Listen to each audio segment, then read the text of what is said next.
for starting. We have a lot of work ahead. It's okay?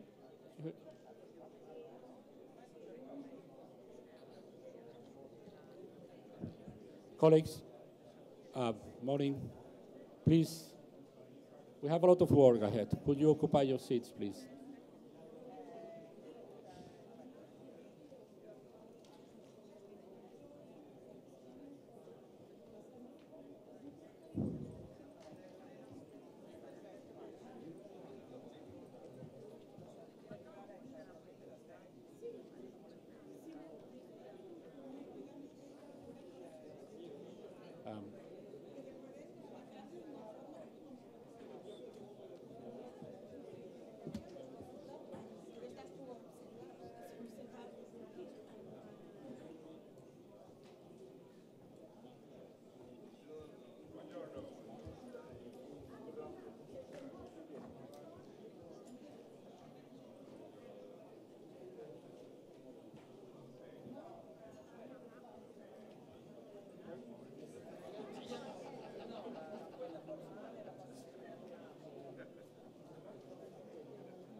Colegas,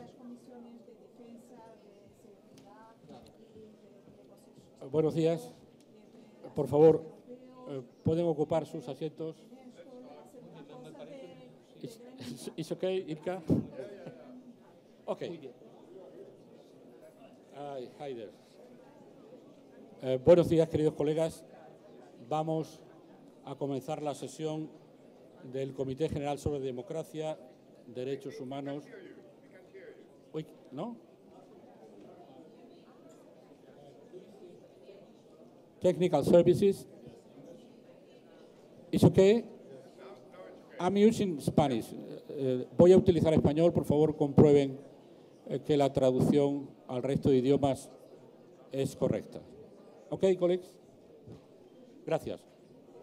Comenzamos, por tanto, la reunión del Comité General de Democracia, Derechos Humanos y Cuestiones Humanitarias.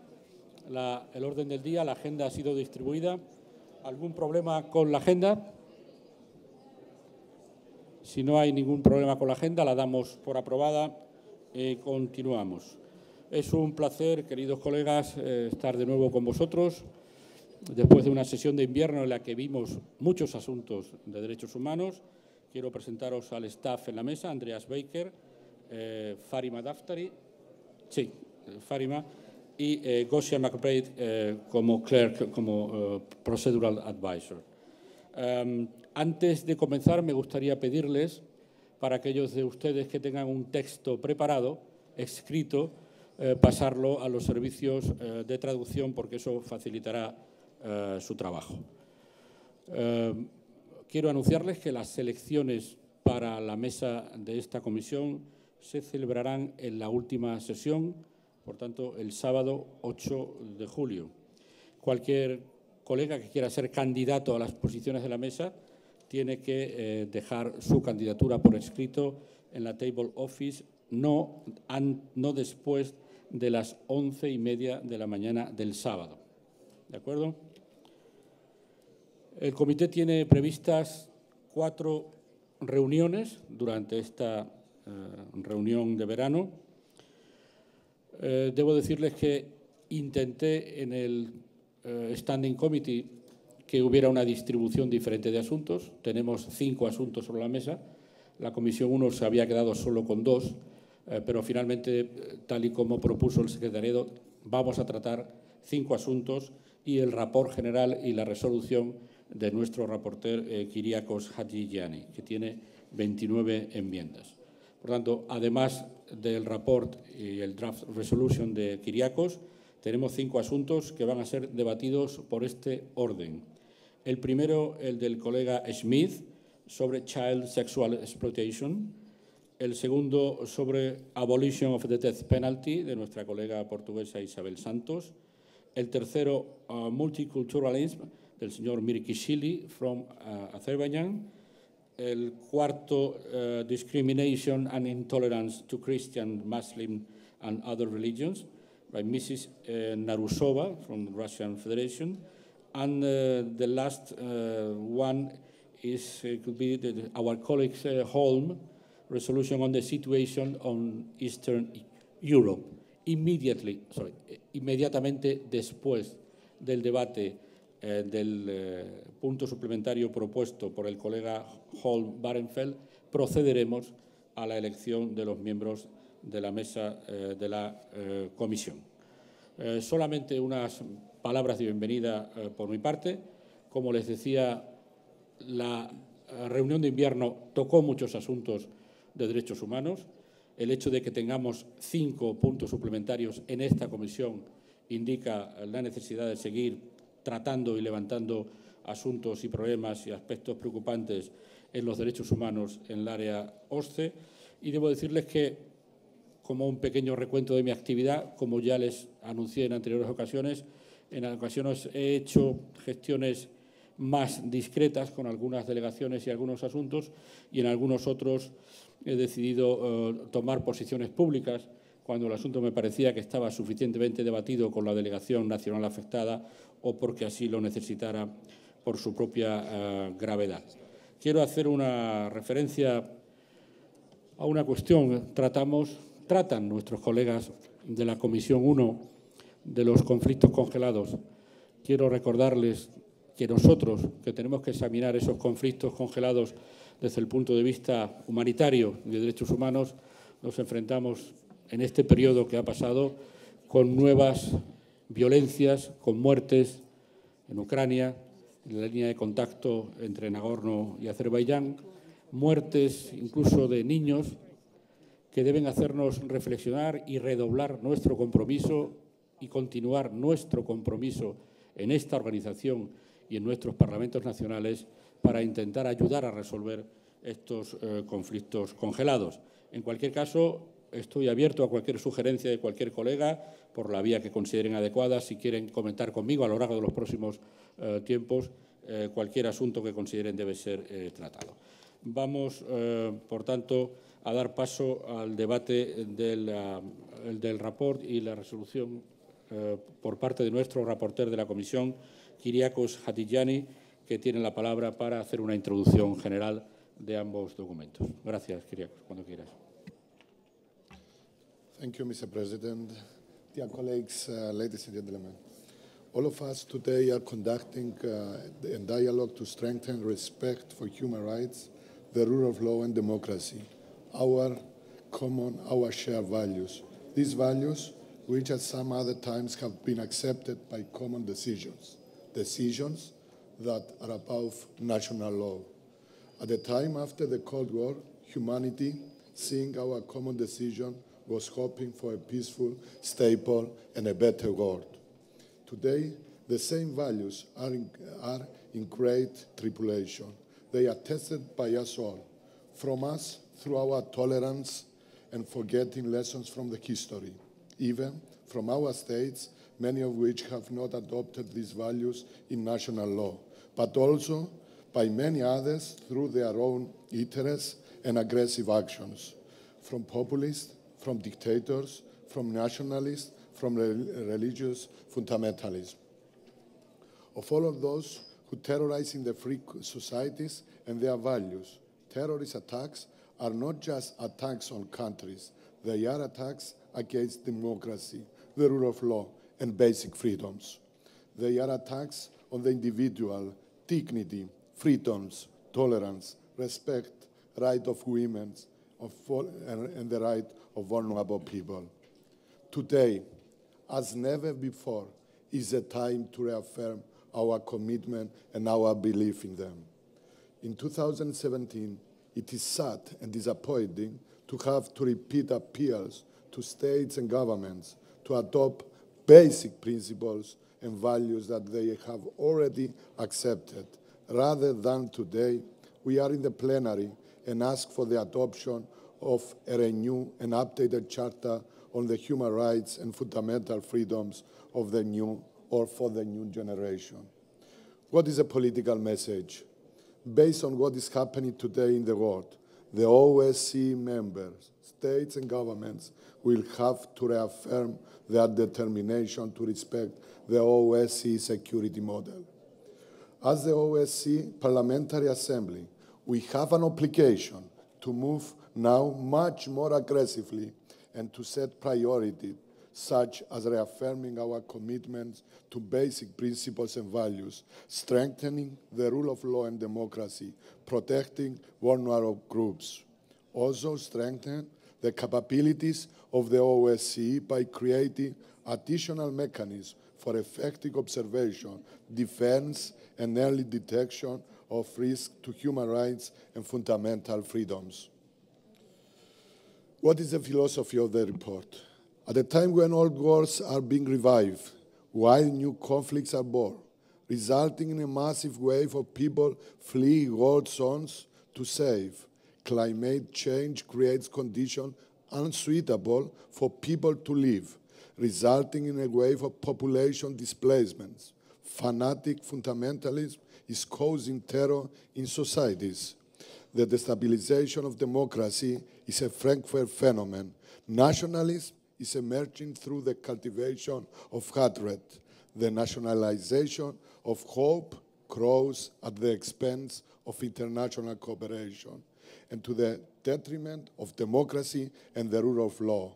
The efforts of states and governments to address the consequences of these developments through the limitation of human rights and the substitution of the rule of law and democracy in emergency situations in the name of the need for security. All of this bubble under the surface of many societies, raising fears of renewed civil conflicts on the horizon. A gap of legitimacy between peoples and their institutions adds to a popular sense of dislocation and disorientation.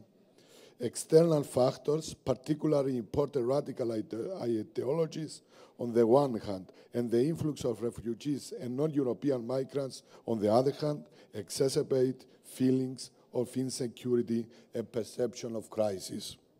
In times like this, we need to intensify our focus on the human dimension of security.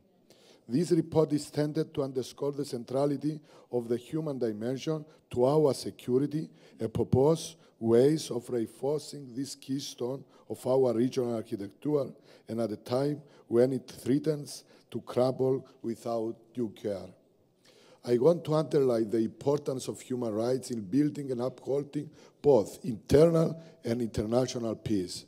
Today, in responding to such challenges, as the spread of radical ideologies or the massive flows of refugees and migrants, government leaders may be tempted to assert greater control over their societies, borders, and also over the institutions. However, increasing restriction and prescribing simplistic and narrow-minded security responses is not the solution. In fact, it is the opposite of what we must do. In the report and draft resolution that I will present today, I hope to remind the OSCE that as the world's largest regional security organization, it must at all times bear in mind the risk of overly securitizing such challenges. In this regard, I urge our governments to prioritize commitments to protect fundamental human rights and freedom of every individual in addressing such pressing issues as countering violence extremism. The report has 5 pillars. Firstly, is the human foundation of security. The new world order, and especially the OSCE area, is experiencing increased tension and instabilities.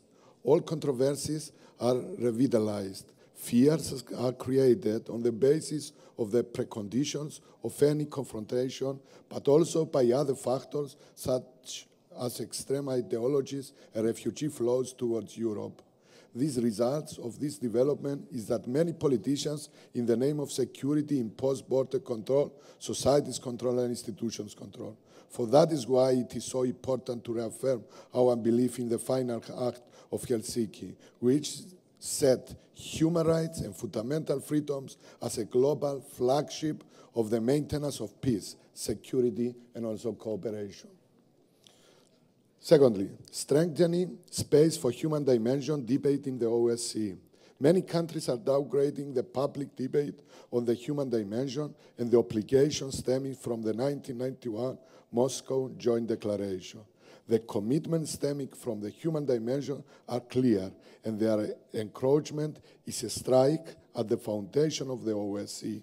For this reason, public debate about human rights cannot be hindered in the name of security. Thirdly, reinforcing the institutional foundation of respect for rights. In practice, the pluralistic democracy and the rule of law are the first victim of efforts to tackle real or perceived threats to national security. This is totally the opposite as provided in the consensus in Ljubljana in 2005, where the pluralistic democracy and the rule of law are the prerequisite for achieving a lasting peace, security, justice, and stability.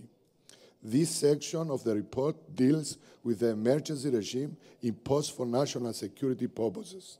But countries have been applying it for a long time, and even by abolishing the principle of the rule of law, completely contrary to the spirit of Moscow Declaration in 1991. OSCE countries have committed to fully respect human rights and fundamental freedoms of individuals and building societies based on pluralistic democracy and rule of law. In a time of heightened security tensions, it is our mission to renew our commitments to those principles, also concerning oversight of our military, security, and intelligence services, and not to use security concerns to justify the restrictions on human rights and the subversion of the rule of law. Fourthly, emphasizing key human dimension commitments. The OSCE must make every effort to invigorate its commitment to the human dimension, particularly in the following areas that have special hearing on the future security and stability of the OSCE region: freedom of expression, thought, conscience, religion, or belief in the right of especially vulnerable populations, ensuring the human right of vulnerable individuals, particularly in crisis situations, can help avoid situation of even greater crisis. In this report, political prisoners, migrants, internally displaced persons, persons under occupied regime, refugees who are treated with genocide as a group of people as well as cultural entity, and persons with disabilities deserve particular mention. Also important for me are the rights of observers and the rights of victims of terror attacks. As a member of the Committee of Refugee Enclave Missing Adversely Affected Person of the House of Representatives of Cyprus, I am particularly sensitive to the importance of safeguarding refugees' human rights and ensuring their protection in compliance with international standards. It must also be recalled that within the migration flows are refugees who have been targeted for violence in their home countries, and our organization must make special provision for those especially vulnerable populations on the periphery of the OSCE region. Drawing on OSCE resources, there are suggestions that member states can take to reaffirm the integral nature of the human dimension of the concept of comprehensive security. The OSCE provides a forum where human dimension commitments are openly discussed, where governments hold each other to account. It is the responsibility of the OSCE countries to protect and strengthen these forums and to improve enforcement mechanisms when human rights violations take place. Ensuring field missions with mandates for the three dimensions, for all three dimensions. reinvigorate the Moscow mechanism with further nomination of experts. Efforts from participant states to implement the recommendation of election and referendum observation monitoring missions. More active role in referenda must be assumed by the OSCE Parliamentary Assembly itself, especially in state of emergency status, more active role in monitoring implementation of agreements and regarding human rights commitments within the scope of its mandates, and expanding with special representatives to other parts of the world with significant linkages to the OSCE region. For over 4 decades, the OSCE has championed its concept of comprehensive security articulated in the Helsinki Final Act of 1975. We must work urgently to preserve the OSCE as a space where such a vision can gain fresh impetus and help shape our collective future, including by strengthening its human dimension. Allow me first to express my gratitude to the Secretariat for its support for my work as a rapporteur for the protection of human rights in the OSCE area. Also, I would like to thank the plenary session of our spring session in Vienna, where I was able to present the report and the resolution and develop a dialogue around it. I would also like to express my special thanks to the Bureau of our organization for supporting my report after presenting it at the Bureau meeting in Copenhagen. I would also like to express my warmest thanks to all national delegations for their suggestions and their proposals for amendments. I want to say that I have studied them carefully, and they have been the opportunity to study my report again and the resolution from a number of different perspectives or point of views. It is a great honor and my joy that today is the moment when I am standing before you, putting before you the report and the resolution to vote. The report has been timely distributed and studied, and it is therefore not necessary for further detail. At the same time, the resolution that has been distributed on time is based on the report. Therefore, my appeal is to vote as an overall philosophy. A series of amendments that are in the context of the report philosophy is logical, of course, to be adopted. Thank you very much. Gracias, Kyriakos. Vamos al debate general.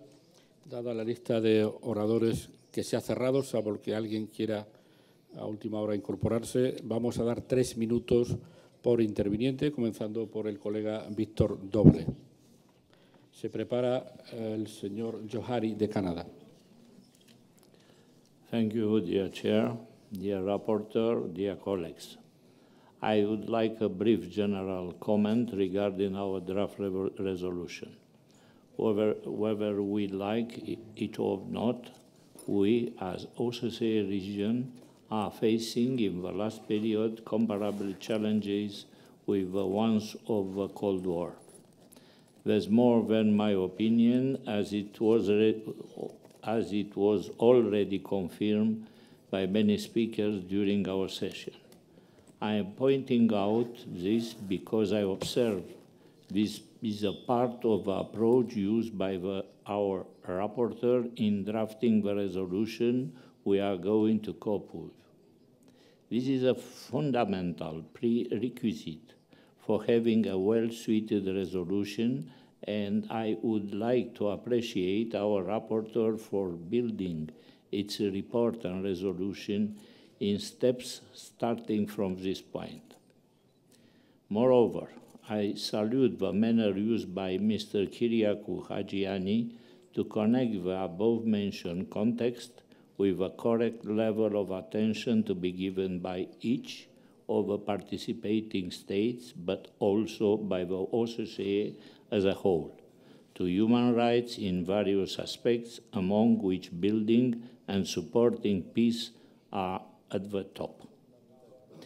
It is obvious that we must continue to attach great importance to the strengthening of a human dimension, the implementation of its commitments, and developing new ones to respond to current challenges. Dear colleagues, having this basis and guided by the timely theme of our session, the result we have now on our table is, in my opinion, a draft resolution with very few weak points and with a solid approach.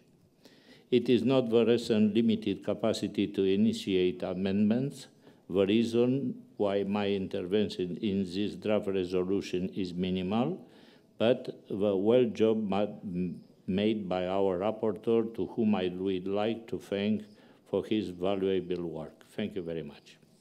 Gracias, Víctor. El colega Joe Harry de Canadá y se prepara el colega Popor de Ucrania. Thank you, Mr. Chair. Dear colleagues, on behalf of the Canadian delegation, I wish to speak to you on the important topic of immigration, integration, tolerance, and respect for diversity. The world is witnessing a surge in international migration. In 2015, 244 million people, or 3.3% of the world population, lived outside the country of origin. By the end of 2016, 65.6 million people were forcibly displaced as a result of persecution and conflict, the highest level ever recorded. As a result of this influx of migrants, many host states are experiencing financial, logistical, and societal pressures as they struggle to accommodate these newcomers. Despite these difficulties, states that have made effort to welcome those seeking asylum should be commended. There are some people who have responded to increased immigration with fear of instability, of the terrorism, of the job loss, fear of the other, and fear of unknown. Sadly, such fear sometimes results in national policies whose effects ostracizes rather than integrates new immigrants and visible minorities. However, as well all know, discrimination is the name of security, goes against the very fundamental principles of OSCE. The OSCE has repeatedly stated that the protection of human rights is an integral part of lasting security rather than being a threat to it. Human rights provide the foundation for stable society by minimizing domestic security threats and increasing a sense of inclusion and belonging among all citizens. In Canada, our diversity is often seen as a source of pride and a strength. Canadian parliamentarians and their constituents broadly recognize that newcomers to our country help make Canada better, stronger, and more successful by growing our diverse society, our culture, and our economy. Immigration to Canada is encouraged, and it's also viewed as a solution to issues that confront our nation, such as aging population and a concurrent decrease in young labor force. Despite Canada's approach to diversity and inclusion, the reality of many immigrants and visible minorities living in our country continue to be informed by racism, xenophobia, and socioeconomic exclusion. For these reasons, that the Canadian delegation seeks to work with our OSCPA colleagues on championing policies that promote integration, tolerance, and diversity rather than fear, exclusion, and discrimination. In the final analysis, we do this work not simply to make a better Canada, but to help us all make a better world. Thank you for this opportunity to address you all today. Thank you, colleague. Mr. Popov from Ukraine, and after Mrs. Langry from Belgium. Dear colleagues, for sure we support the draft resolution, but we would like to stress your attention to the territories where we observe massive violations of human rights. I'm talking now about temporarily occupied territories of Crimea and part of Donbas region. First of all, it's rights for life. Unfortunately, even now we don't have ceasefire. That's why we call Russian Federation to use all their influence to separatists to stop shooting in the region. Ceasefire is the first necessary point in Minsk agreement, and ceasefire is precondition for any other further steps in peace process. We know about continuation of tortures, arbitrary detentions, and forced disappearances. For example, one of the victims, Alexander Kostenko, presented his accounts of tortures by the Russian FSB as wires were put under his nails to cause shocks by electric power. His arm and fingers were broken. One of the so-called Ukrainian saboteurs, Andriy Zakhte, informed in his written statement that he had been taken by the FSB to an unknown building with a bag over his head, was beaten up and tortured over 2 days with the demands to confess that being a part of a group of saboteurs who were preparing explosions in the Crimea. Occupying authorities are fully responsible for those violations, and only they could stop these violations. Our special concerns are about violation of International Convention on the Elimination of All Forms of Racial Discrimination. I'm talking about pressure and arrest of Crimean Tatars and members of Ukrainian community in Crimea. We thanks to special monitoring mission of OSCE, and we know that monitors are personally experienced about violation of their human rights, about harassments, and we call everybody to stop these violations and harassments. And we call participating states to make further step from monitoring to solving the problem, to solving the war in my country. Thank you. Gracias, colega. Naima, it's your turn, and after Mr. Kornienko from Russian Federation. Chers collègues, monsieur le rapporteur, avec cette résolution, on se penche sur plusieurs défis. Et je voudrais, il y en a 2 qui me préoccupent en particulier. Premièrement, j'estime qu'il est bon d'attirer l'attention aux besoins de tolérance, de compréhension mutuelle et de coopération entre les différents groupes de population. On a parfois l'impression de vivre dans un monde de plus en plus polarisé et où l'on accentue surtout les différences entre des personnes et non pas ce qui nous rapproche. Et ça, c'est vraiment regrettable. Deuxièmement, la résolution porte également une attention particulière aux réfugiés, à la problématique des réfugiés. Et je crois que l'afflux des réfugiés dans plusieurs États a un impact considérable tant sur le débat politique que l'opinion publique. Et cette problématique nous met devant un grand défi que nous pouvons certainement relever si nous coordonnons davantage la politique des différents États participants. C'est d'autant plus nécessaire car la crise des réfugiés est loin d'être conjurée. Il est important de dire que cette problématique doit être abordée de façon approfondie et qu'elle soit traitée de façon conjointe et qu'elle ne se limite pas à un seul État participant. Parce qu'une politique individualiste d'État peut avoir au contraire souvent des répercussions immédiates pour les autres États participants. On a vu suffisamment d'exemples.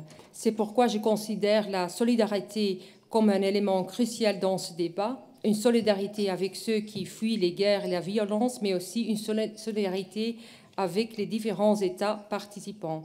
Et il va de soi qu'il y a les différents États membres qui sont aussi ici présents, ne peuvent pas accueillir tout le monde sur leur territoire. Les migrants qui s'avèrent ne pas être des réfugiés, mais des migrants économiques, devront retourner vers leur pays d'origine. Et la Belgique, par exemple, a aussi pris ses responsabilités et a accueilli plusieurs de milliers de réfugiés. Mais on travaille également sur la politique de retour pour ceux qui ont débouté de leur droit d'asile. Et on essaye de mettre une politique de retour volontaire si possible, mais forcée si c'est nécessaire. Et je vois aussi que la Commission européenne, qui s'est penchée aujourd'hui sur cette politique de retour, met aussi appelle aussi à renvoyer les personnes en situation illégale et les demandeurs d'asile déboutés. Mais je crois que ce qui est très important, c'est qu'on parvient à s'attaquer aux causes de la migration, parce que si on ne s'attaque pas aux causes de la migration, les migrants vont toujours essayer de fuir donc la guerre, la pauvreté et venir quand même. C'est pourquoi c'est vraiment important que, par exemple, l'Union fait aussi de son... ils ont prévu presque 3 milliards, mais aujourd'hui, seulement 200 millions d'argent est débloqué donc, pour le fonds d'investissement pour l'Afrique. Ça, ils doivent encore travailler sur ce... Il y a encore beaucoup à faire sur ce domaine-là. Merci. Merci, Naima. Mr. Kornienko from Russian Federation and then Christine Moore from Canada. Спасибо большое. Хотелось бы выразить благодарность докладчику за внесенную на рассмотрение нашей сессии резолюцию, но хотелось бы отметить многие положения проекта резолюции, требующие существенных доработок. Кстати, наша делегация вносила ряд поправок, и часть поправок будет рассмотрена сейчас, а часть не была принята. На наш взгляд, некоторые пункты делают документ абстрактным и неконкретным, что не характерно для резолюции органов международной организации. Вряд ли справедливо адресовать всем государствам региона пункт 9. Данный пункт применим исключительно к властям Турции, а также Украины. Последние заявили об отступлении от своих обязательств в области прав человека в отношении граждан Украины, проживающих на юго-востоке страны. Рассматриваем данный шаг украинских властей как попытку уклониться от выполнения своих обязательств в рамках Конвенции о защите прав человека и основных свобод. Когда мы говорим про внимание государств, стран-участников ОБСЕ к регионам Ближнего Востока и Северной Африки, о применении концепции всеобщей безопасности в интересах достижения прочности мира, свободы, на наш взгляд, следует говорить о необходимости в первую очередь не вмешиваться во внутренние дела суверенных государств и не свергать неугодные ряду государств стран правительства. Требования о недопущении ограничения участия одних НПО и ограничения других НПО не только содержат в себе противоречия, но и сформулировано в откровенно дискриминационном ключе, не соответствующим принципам демократических государств. Это следовало бы разъяснить авторам проекта. Не можем согласиться с призывами предоставить свободу выражения мнения, в том числе для шокирующих и оскорбляющих идей, что является опасным предложением и не может привести к нарушению ряда международных соглашений. Употребление термина «политическая сатира» в документе Парламентской ассамблеи ОБСЕ считаем возможным только после проведения всестороннего обсуждения данного явления и выработки единого определения, в том числе с точки зрения принципов демократического государства, верховенства права, уважения чести и достоинства граждан и соблюдения прав человека. В пункте, где речь идет о некой оккупации территории государства-участника ОБСЕ другими государствами-участниками, данный пункт составлен, считаем, некорректно. Следует учитывать, что правовой режим военной оккупации четко зафиксирован в международном гуманитарном праве и не нуждается в дополнении со стороны Парламентской ассамблеи ОБСЕ. Что касается выступлений коллеги с украинской стороны, то хочу ответить, что украинские политики вместо того, чтобы продвигать выполнение Минских соглашений, напротив, призывают к военному разрешению конфликта. 1 июня секретарь СНБО Украины Турчинов, находясь с инспекционной поездкой на передовой в районе поселок Марьинка и Красногорловка, сказал: когда возьмем Москву, тогда война и закончится. Поэтому необходимо, уважаемые товарищи, нашу работу в ОБСЕ сконцентрировать на таких важных вопросах, как защита прав детей, социально-экономические права, защита прав меньшинств с аспектом на проблематику безгражданства, противодействия распространению идей nacionalismo y neonazismo. Спасибо. Gracias, colega. Vamos a pasar a Christine Moore de Canadá. Debo decir que es una colega relativamente nueva y que ha venido acompañada de Laurence, de 2 meses de edad, que está entre nosotros en la sala, seguramente el asistente más joven que hemos tenido nunca a una sesión. Felicidades por su maternidad y tiene la palabra para seguir luego con la señora Muradova, cuando quiera. Merci beaucoup, Monsieur le Président. Protéger et prendre en charge les plus vulnérables vient renforcer l'idée que défendent depuis longtemps les États participants de l'OSCE et selon laquelle garantir des droits fondamentaux, notamment ceux des personnes en situation de crise, permet d'empêcher des crises encore plus grandes. Le rapport et le projet de résolution soumis à cette commission attirent l'attention sur le sort des migrants, des personnes déplacées, des détenus et d'autres populations vulnérables. Les mesures proposées dans le projet de résolution et destinées à protéger et prendre en charge les femmes et les enfants migrants sont très utiles et concrètes. Toutefois, pour respecter le plus possible les engagements de l'OSCE, les États participants doivent reconnaître l'existence d'un phénomène qui est encore sous-évalué et éventuellement l'éliminer, celui des mauvais traitements dont sont victimes les femmes en couche. Récemment, de nombreux témoignages ont fait surface de femmes qui témoignent avoir été victimes de violences obstétricales. La violence obstétricale peut prendre la forme d'atteintes physiques, d'humiliation, d'interventions médicales forcées, de refus d'administrer des analgésiques, de violations graves de l'intimité, de négligence, de déni de soins et même d'emprisonnement de femmes incapables de payer avec leur nouveau-né. Toutes les femmes ont droit à des soins pré- et postnataux qui respectent leur autonomie et doivent aussi pouvoir obtenir réparation quand leurs droits sont bafoués. Ces droits se fondent sur les droits sous-jacents garantis par les instruments internationaux en matière de droits de la personne. La violence obstétricale ne se limite pas aux personnes qui en sont victimes. Elle est le résultat d'injustices structurelles. Ces injustices que sont notamment victimes les femmes réfugiées qui ne bénéficient pas des soins, des mêmes soins que les femmes qui sont citoyennes du pays où est-ce qu'elles ont pris refuge.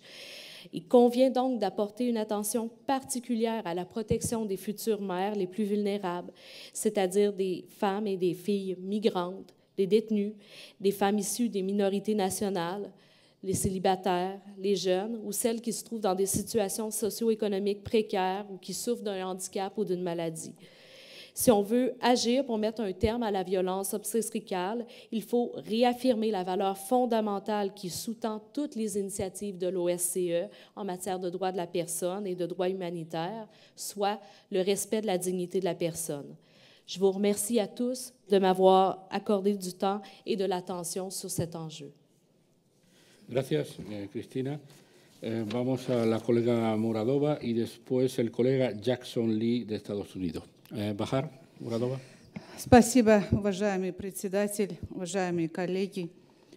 Несмотря на год, прошедший, на все усилия для выполнения важных обязательств, поставленными 25-й ежегодной сессией, организованной на высшем уровне нашими грузинскими коллегами в Тбилиси, нужно подчеркнуть, что для изменения обстоятельств наилучшее направление мы должны еще больше усилить наши действия на основе тесного сотрудничества и использовать более эффективные ресурсы и механизмы ОБСЕ.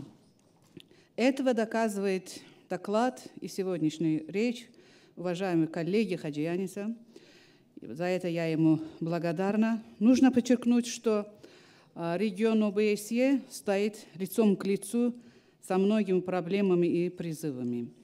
Мы все сильнее чувствуем происходящую настоящую драму человечности на мировом масштабе. Разрушаются страны, существующие тысячелетиями культуры и религии, вместе сближения цивилизаций используются в роли средств для реализации интересов и амбиций международных сил. Вы правильно подчеркнули, что нарушение прав человека является причиной некоторых конфликтов. Защита прав людей в очень чувствительных группах является основным гарантом демократической безопасности. Конечно же, для этого усиления институциональных основ и соблюдения обстоятельств со стороны стран-участников являются основными условиями. Правда и то, что из-за некоторых причин в условиях существующих конфликтов, войн и террористических атак человечность приносит еще более масштабный ущерб. В настоящее время действовать на основе верховенства международных прав и законов, в частности, хельсинских принципов, кажется нам невозможным. В противном случае мы бы не чувствовали явную слабость международных организаций на фоне стольких преступлений. Я делюсь и согласна с пунктами, показанными в вашем докладе, касающихся мигрантов, беженцев и вынужденных переселенцев, явного нарушения прав женщин и детей во время конфликтов и сторонник обширного сотрудничества в этой области с целью пресечения будущих гуманитарных бедствий. И еще хочу сказать, что я полностью поддерживаю ваше предложение, касающееся назначения спецпредставителя по Ближнему Востоку.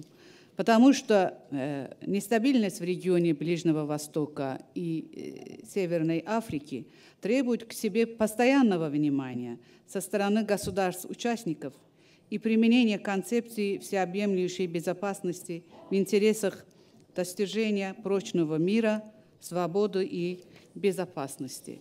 Конечно же, я поддерживаю общую философию доклада и думаю, что по некоторым поправкам у нас имеется свой подход, но в целом это не меняет наше отношение к резолюции. И еще раз спасибо за вашу деятельность за это время. Спасибо за внимание. Thank you, Bahar. It's Mr. Jackson Lee and then Mr. Rachmanov from Belarus. Well, good afternoon. Ms. Jackson Lee is delighted to join this thoughtful amendment by Mr. Hajani, the rapporteur, regarding human rights, and delighted to have in our delegation the former president of the OSCE, Mr. Hastings. This is crucial. Might I just quickly say, Europe knows the horrors of World War I and World War II. They know the horrors of discrimination and rejection and violence. And so it's important, as we look at this resolution, to look at the world, South Sudan suffering from conflict, major human rights violations, Sub-Saharan Africa suffering from famine and drought. One of my prior colleagues and friend, Congressman Mickey Leland, died in Ethiopia working to fight against displaced persons, internally displaced persons, and hunger. So we must not let populism and nationalism thwart our commitment to human rights. And I stand with my friend from Ukraine, who is just simply begging that those who are speaking against their present status are not denied human rights. We in the OSCE must stand with him. We must oppose xenophobia and the ban of religious discrimination, dealing with opposition to those who are Muslims or those who are Christians. The question of tolerance and integration and inclusion is extremely important. And I want to make note of the fact that the OSCE Annual Human Dimension Implementation Meeting is the largest annual human rights meeting in Europe. For the last several years, the meeting has been undermined by countries that have delayed the adoption of the agenda and sought to exclude human rights activists. I support this resolution's call in paragraph 19 to adopt the necessary decision for OSCE's Human Dimension meetings in a transparent and timely fashion. In fact, the adoption of a standing agenda for this annual Human Dimension meeting would go a long way in helping both governments and civil society utilize them. And temporary calls for emergency conditions, they should be temporary. The denying of human rights permanently is a sin, frankly. This resolution rightly recognizes the importance of respecting the rights of persons belonging to national minorities. I personally understand discrimination, as we have seen in the United States, and increasingly important questions relating to the engagement of participating states with minorities outside their jurisdiction. It is important for the OSCE to complete the process of appointing a new commissioner on national minorities, a position which has been vacant since August 2016, following Russia's decision to block the reappointment of an HMM asteroid Thords. So, my friends, this human rights is life-saving, as I've said previously, and it's crucial for the OSCE to take its stand. Thank you. Thank you, colleagues. The next one is one of our hosts here, Mr. Rachmanov from Belarus, and after Mr. Mirkesili from Azerbaijan. Mr. Rachmanov. please. Уважаемые коллеги, я хотел бы в первую очередь поддержать общую концепцию доклада и сказать, что Беларусь всегда выступала за соблюдение прав человека и продолжает это делать с нарастающей активностью. Но я хотел бы отметить следующее, что мы традиционно выступаем против политизации прав человека. С научной точки зрения права человека – это большой комплекс, который включает политические, экономические, социальные и культурные права. Все права человека носят универсальный, неделимый, взаимосвязанный, взаимодополняющий и взаимозависимый характер. Поэтому выделение какой-то одной составляющей нарушает целостность и приводит к неправильным выводам. Я могу отметить, очень много было сегодня и вчера ссылок на то, что есть какие-то первопричины проблем нарушений. Мы их называем только в общем. Практически никто еще не назвал причины массовых нарушений прав человека, которые, к сожалению, приводят в том числе и к миграции.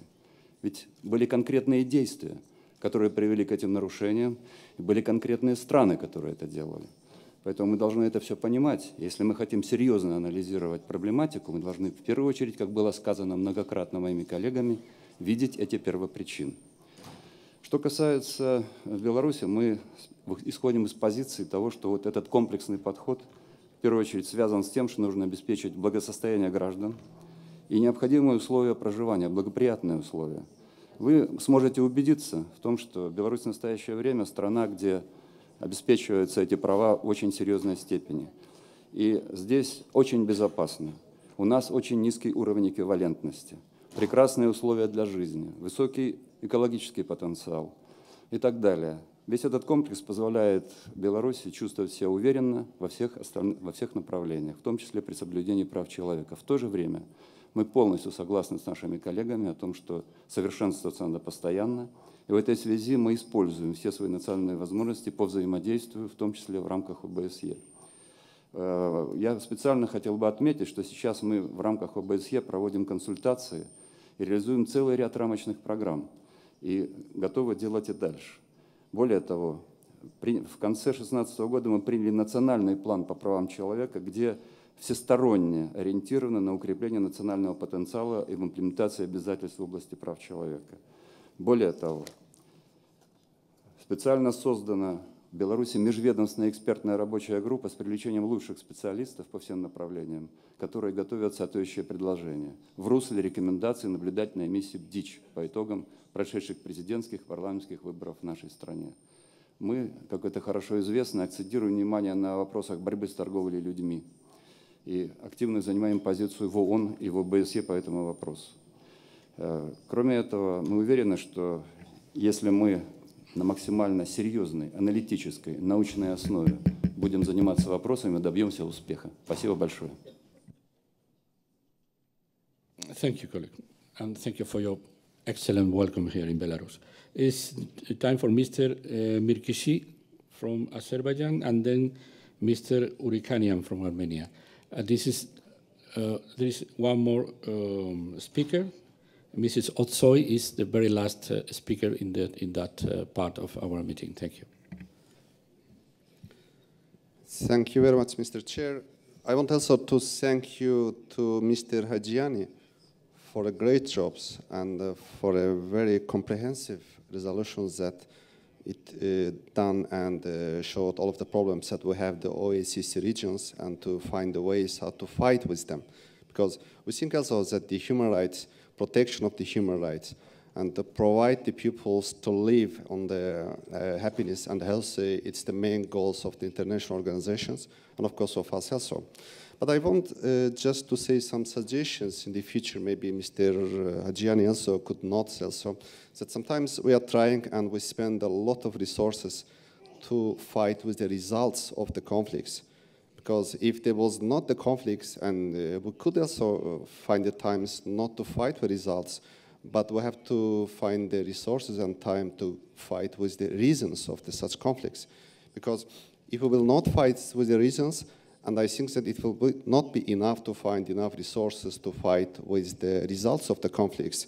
And I think in the future, I think we have to start, maybe we could start from our documentation from OECC Parliament Assembly also, that we have to improve, I think, international law instruments, how to fight for reasons that, because if you see during this 20, 30 years, the number of the conflicts are increasing, and the split of the conflicts are becoming more strict and more serious, I think, also. And I think in the future, we could work also together just to share our practice, also how to improve the instruments to fight with the reason of such conflicts. Thank you very much. Thank you, colleagues. It's time for Mr. Urikanian from Armenia, and the last one is Mrs. Osoy. Благодарю вас, уважаемые дамы и господа, коллеги, благодарю за подготовленную работу, за объемный материал. Представительство нашего государства в рамках работ ОБСЕ всегда выступало за всеобъемлющее и полное соблюдение прав человека, за развитие и продвижение общих мировых норм по защите прав человека. И в соответствии во время обсуждения сегодняшних пунктов мною будут высказаны предложения по поправкам с армянской стороны, однако я хочу в данный момент выразить позицию в некотором смысле сожаления в связи с закрытием представительства ОБСЕ в Республике Армения. На мой взгляд, и не только на мой, расширение зоны влияния в плане воздействия на более продуктивное планирование и реализацию по защите прав человека в регионах ОБСЕ могло бы проходить гораздо лучше и результативнее, если бы структуры ОБСЕ поддерживались, сохранялись, а не наоборот. Хочу также отметить некоторое недоумение по поводу того, что всего лишь при рекомендации одной из стран в регионе было принято данное решение, которое не совсем согласуется с объективным пониманием данной ситуации. Мы готовы были, есть и будем готовы открыто сотрудничать во всех форматах ОБСЕ, в данных рамках в том числе. Я бы попросил рассмотреть в дальнейшем возможность возобновления деятельности представительства ОБСЕ в Республике Армения. Благодарю. Thank you, colleague. And now, Mr. Osoy, I'm very sorry, I made a mistake. It's Mr. Osoy from Turkey. Okay, the last speaker. Thank you very much, Mr. Chair. I would like to briefly talk about the language used to put together this draft resolution. When going through both this resolution and the resolution of the other committee, the Political Affairs and Security Committee, I realized that the language used in this resolution is very abstract, and at certain points it is vague, really. Let me clarify by saying, for example, when I look at the articles 17 up to 26, I can clearly see that Mr. Rapporteur is referring to certain developments that have been happening in Turkey, in my own country. But throughout the whole resolution, there is no specific reference to any specific country. But when we look at for example, the draft resolution of the Political Affairs Committee, there are specific references to specific contexts, be it Russia, Ukraine, Moldova, Nagorno-Karabakh. But when we look at the language in this particular resolution, it seems that we are shying away from pointing to specific contexts or countries. And I think that is diminishing the power and effectiveness of this resolution, because human rights violations, they happen in specific contexts in very concrete ways, not in broad and vague ways. So when I look at for example, Article 17, it is about pluralistic democracy and rule of law. Article 18, aggressive nationalism, xenophobia. Article 19, restrictions on civil society participation. Number 20, prohibitions against torture and rule of law. Number 21, death penalty. Number 22, harassment, imprisonment of political opposition, human rights journalists. Number 23, prison conditions in Turkey. We have particularly bad prison conditions. Even the UN reporter has not been allowed to come and observe prison conditions in Turkey.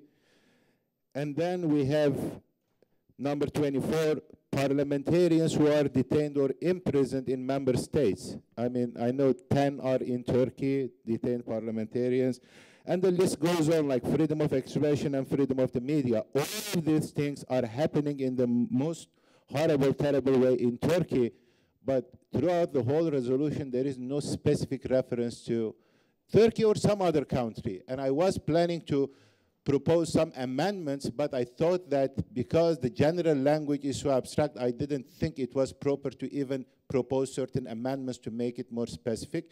If not for this one, in the future, I think a more specific and concrete language can be used. Thank you so much.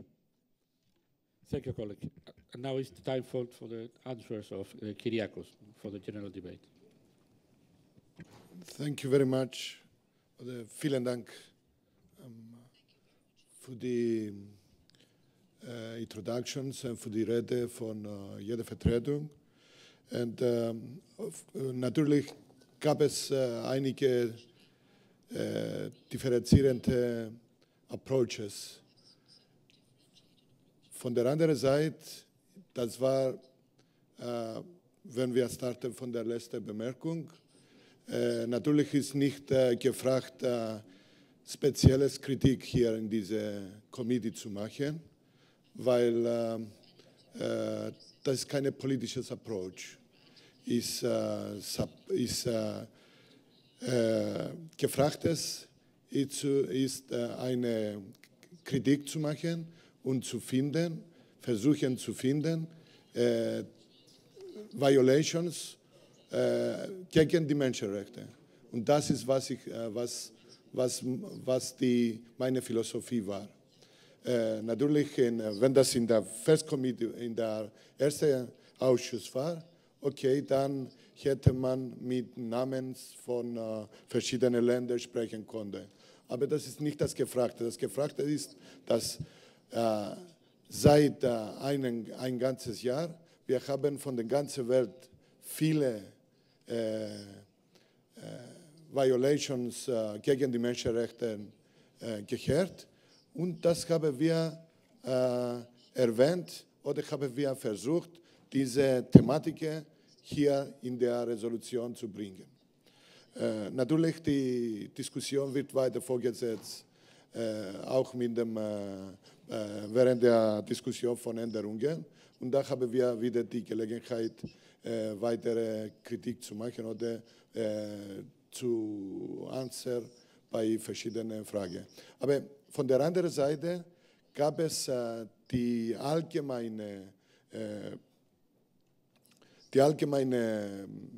Approach hier, dass wir haben Divergenzen.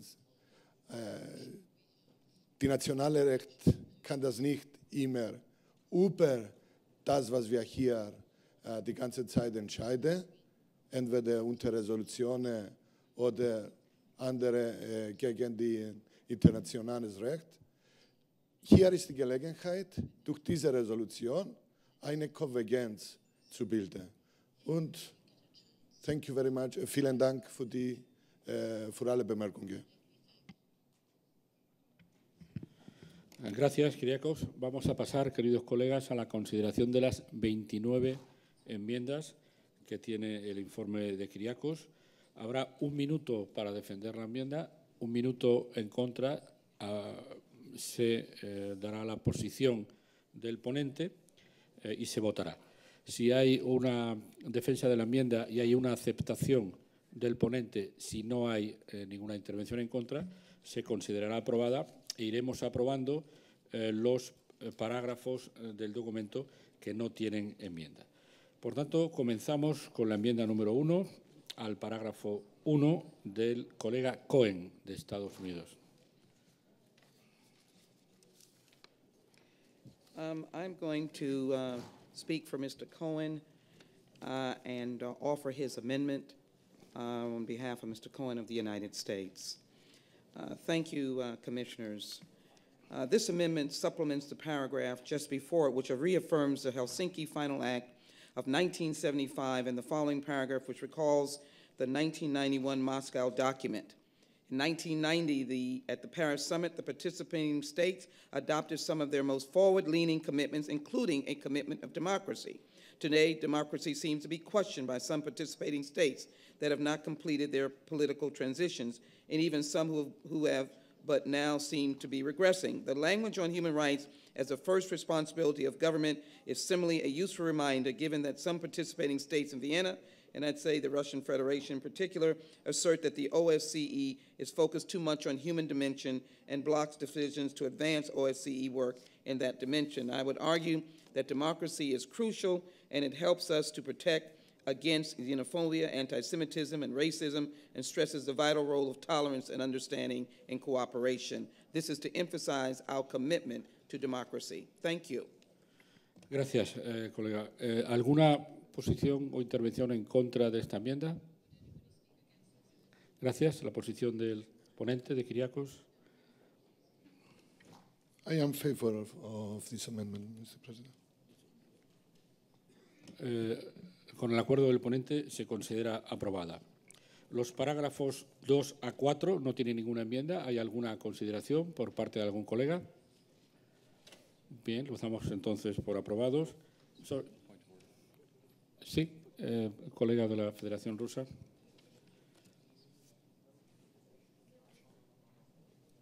Thank you.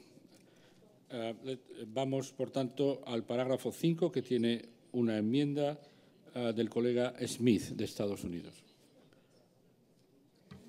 Mr. Allison, oui, I'm going to speak. Monsieur le Président, au nom de la délégation suisse, je tiens à remercier Monsieur le rapporteur de l'excellent travail accompli en l'élaboration de ce projet de résolution. Excuse me, could you? I can't see. Oui. Sorry. Margareta, we ask. Are you talking on behalf of this amendment, the amendment 2? Monsieur Hilpold. C'est pas non, ça? c'est Mr. Smith. Ah non, d'accord. Is anyone defending on behalf of Mr. Smith? Yes, Mr. Allison. Yes, please. Thank you very much. So after paragraph 5, we'd like to insert the following paragraph, underscoring that the working definition of anti-Semitism, which was adopted for the use by the International Holocaust Remembrance Alliance, endorsed by the European Parliament, and almost adopted for the use in the OSCE at the Hamburg Ministerial Council in 2016, serves as an important guide for law enforcement, prosecutors, and judges, monitors, and civil society groups in understanding the multidimensional nature and new forms of this age-old hatred. So basically, I just want to go through the working definition of anti-Semitism very quickly. Is a certain perception of Jews which may be expressed as hatred towards Jews. Rhetorical and physical manifestations of anti-Semitism are directed towards Jewish or non-Jewish individuals and or their property, towards Jewish community institutions and religious facilities.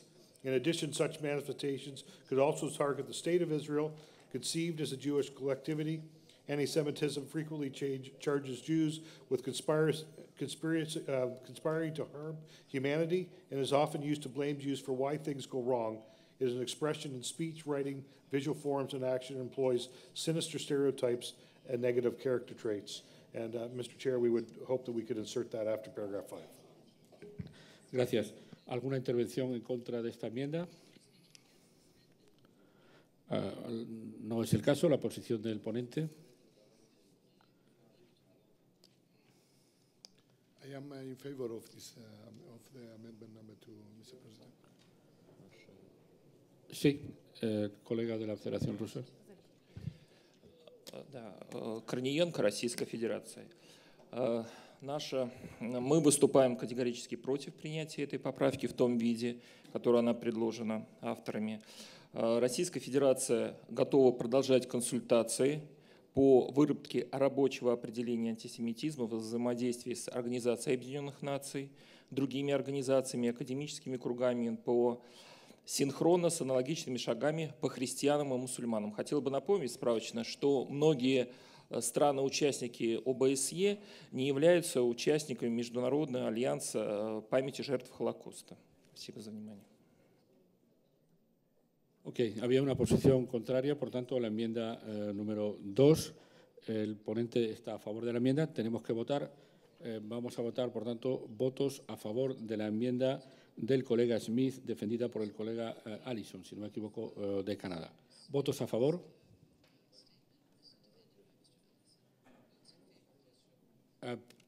Please raise your hand and stay for a while for counting.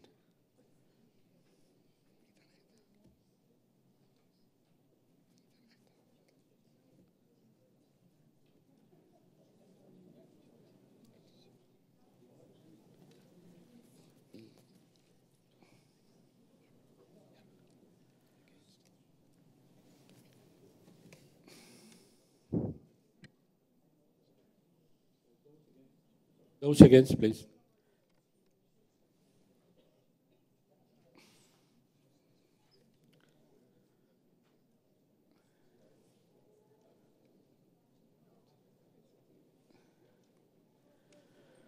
Han sido 29 votos a favor, 10 en contra. ¿Alguna abstención? Una abstención. La enmienda ha sido adoptada. Por favor, le pido al secretario de la delegación española, no tengo aquí mi tarjeta de votación. Vamos, por tanto, a la siguiente enmienda, la enmienda número 3 de la señora Moore de Estados Unidos sobre el parágrafo 10. Thank you so much, Mr. Rapporteur. This paragraph is in keeping with the report and with the resolution, but it adds anti-Muslim, which is not included in the anti-immigrant and xenophobic denunciations throughout the resolution. It notes the centrality of the human dimension, which should include anti-Muslim activity. It ties in very well with another amendment that we'll be considering later on by Ms. Fry from Canada, which this is the guidance clause, and in the resolution clause, it does not mention anti-Muslims either, and which she adds. So I would hope that that the body would see this as adding to it by making it more coherent and inclusive. And I yield back.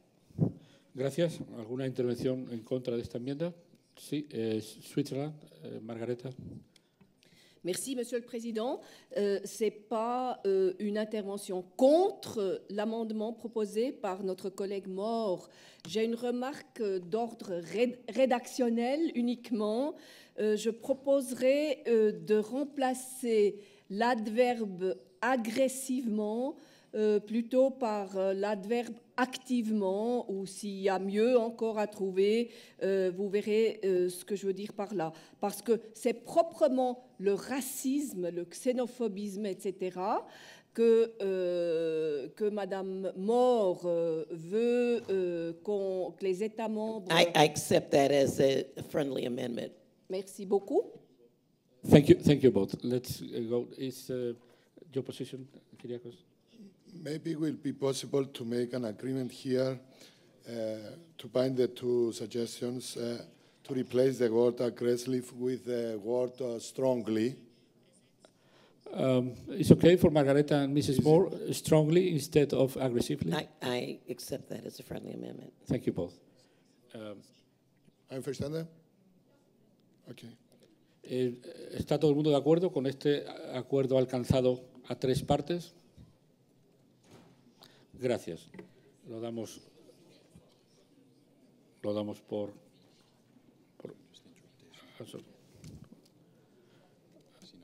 ok, no hay objeción, lo damos por aprobado. Enmienda número...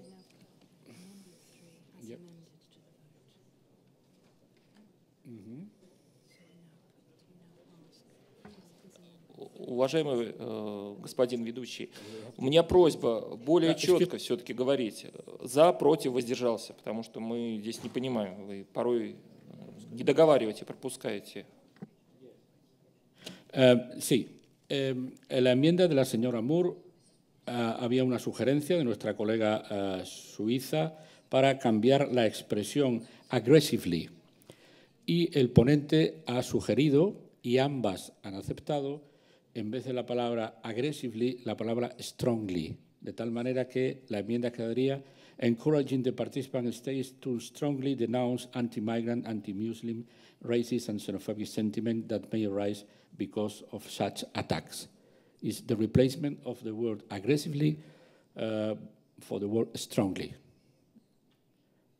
Is everybody agree on that? Thank you. It's adopted.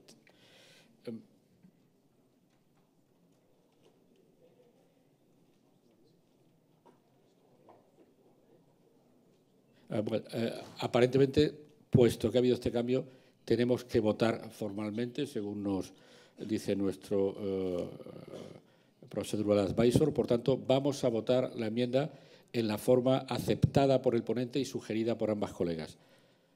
¿Votos a favor?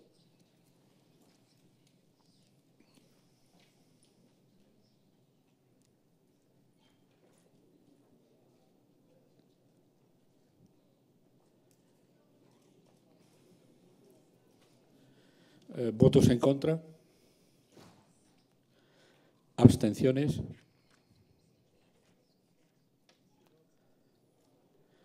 La enmienda es adoptada con la nueva redacción acordada. Vamos a la enmienda número 4 sobre el parágrafo 12 del colega Brikin de la Federación Rusa. Спасибо, господин председатель. Уважаемые коллеги, я предлагаю от поправки 4 пункт 12 исключить. Почему? Так он категорически неприемлем. Это перевирание формулировок. В московском документе ОБСЕ речь идет о контроле исполнительной власти в таких случаях, а не гражданских властей. Спасибо.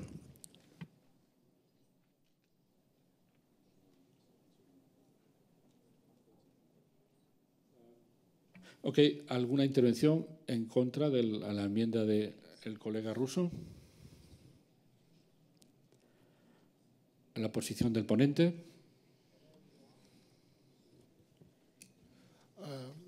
I would wish to keep the original paragraph, which remind participating states of their commitments regarding the civilian oversight of military forces and security services, as set out in the paragraph 25(1) of the Moscow document, which reads as follows. Participating states will ensure that their military and paramilitary forces, internal security and intelligence services, and the police are subject to the effective direction and control of the appropriate civil authorities. Thank you, Mr. President. Bien, no hay acuerdo por parte del ponente en la enmienda, por tanto, la ponemos en votación.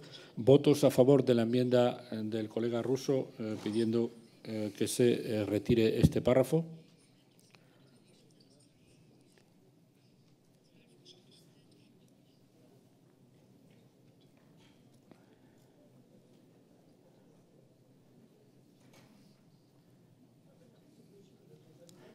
¿Votos en contra?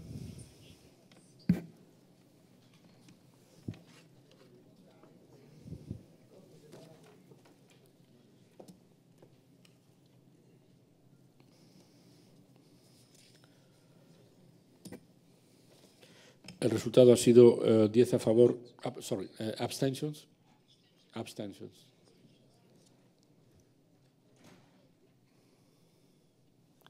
Gracias. El resultado ha sido 10 a favor, 34 en contra y una abstención. Por tanto, la enmienda no es adoptada y eso permite la discusión de la siguiente enmienda, que es también sobre el párrafo 12 y que ha sido propuesta por el colega Hilpold de Suiza. Monsieur le Président, je remplace Monsieur Hilpold qui siège à l'autre commission. Au nom de la délégation de Suisse, je vous recommande d'introduire le paragraphe suivant après le paragraphe 12. que vous lisez. L'argumentation est la suivante. Nous constatons que depuis le début des années 1990, le rôle des États en matière de maintien de la sécurité publique a beaucoup évolué. Certaines tâches en lien avec la sécurité publique sont maintenant déléguées à des entreprises militaires et des entreprises de sécurité privées même, que ce soit au niveau national ou international.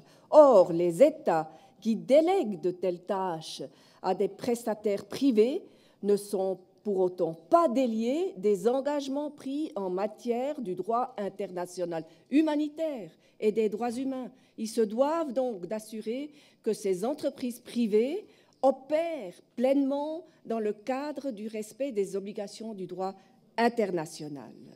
Il s'agit donc ici de compléter le texte, excellent d'ailleurs par notre rapporteur, en intégrant dans notre résolution une référence aux activités de ces entreprises de sécurité privée. En effet, et je termine là-dessus, à l'époque où le document de Moscou a été adopté, ces activités n'étaient pas encore développées. Merci. Je vous remercie. Merci, Margareta. ¿Hay alguna oposición en la sala a esta enmienda? La opinión del ponente. Thank you, Mr. President. Ich nehme die Änderung an und ich erkenne auch Kritik an, weil das ist positiv, das wird positiv für die Resolution. Gracias, Kyriakos. La enmienda, por tanto, es adoptada. Vamos a debatir la última enmienda en esta sesión, que es la que corresponde al parágrafo 13, propuesta por el colega Engel de Estados Unidos, United States. Mr. Rapporteur, Ms. Moore of the United States would like to claim the time in support of this amendment on behalf of Mr. Engel. Yes, please. You have the time for standing for the amendment. Thank you. I would just want to note that in the report, paragraph 4 of the report, it emphasizes as part of a key human dimension commitment, the freedom of expression and academic freedom. And this amendment just brings that particular component into the resolution. And I would ask that the body and the rapporteur accept this amendment, and I yield back. Muchas gracias. ¿Alguna oposición a la enmienda de los colegas americanos? Есть вопрос. Могла бы автор пояснить, что такое академическая свобода?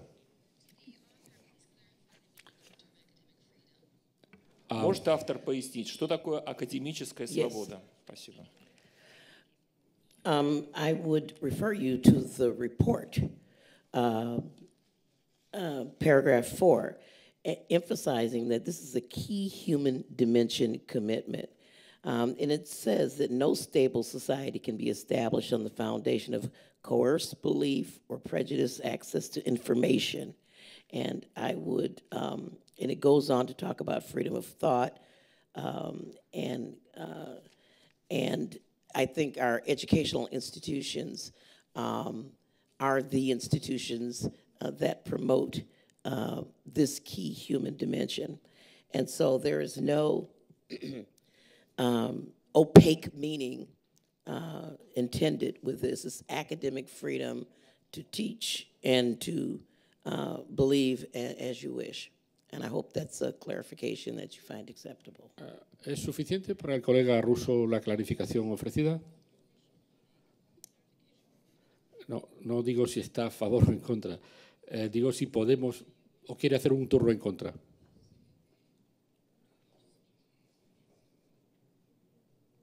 Мы выскажемся голосованием за эту поправку. Спасибо.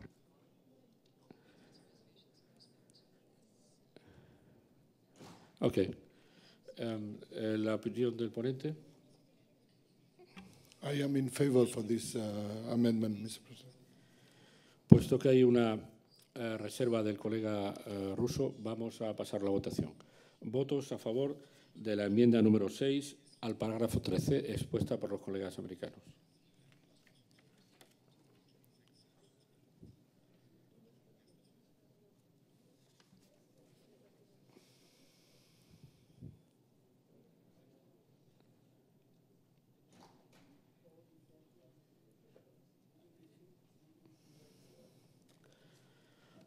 ¿Votos en contra?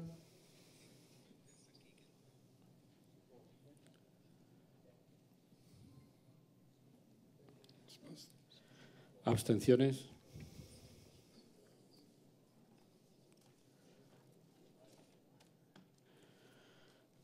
A favor ha habido 41 votos, en contra 7 y 2 abstenciones. Por tanto, la enmienda ha sido aprobada. Queridos colegas, terminamos provisionalmente nuestros trabajos en esta enmienda número 6 para continuar mañana a las 11 de la mañana en esta misma sala para continuar con el debate del resto de enmiendas al rapport del colega Hadjiani y comenzar el debate de los puntos suplementarios. Just one reminder, there will be the other committee meeting in this room later this evening, so please do bring your belongings with you. Gracias, colegas.